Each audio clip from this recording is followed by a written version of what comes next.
eu criei um Instagram, fã da Juliette. Em um mês, bateu 2.200 seguidores. Caraca. Não tem 2 meses ainda, já está em 3.600 seguidores. Cada postagem que eu faço, no mínimo tem 250 curtidas. Caraca. Foto, vídeo. Por dia, não tem menos de 1.000 curtidas nas postagens. São 4 postagens, menos de 1.000.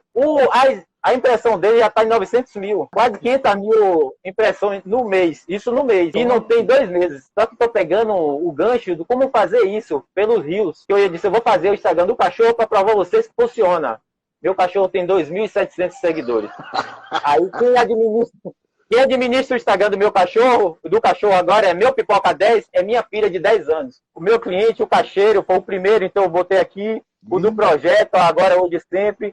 O local, lembra que você falou? Itapuã Online. Eu moro em Salvador, Itapuã. Então eu botei Itapuã Online. Já tem quase 5.000 seguidores. Eu faço postagem gratuita por enquanto. Mas futuramente eu vou cobrar. Fez minha esposa. Em 15 dias, ela saiu de 400 seguidores para 7.400. Esses Instagrams são por R$500, por enquanto. Não, eu fiz 4 vendas já. Não, 3 cara, mil. E outra, esses Instagrams aí, cara, logo, assim, o vender... E são nichos diferentes. Né? Isso.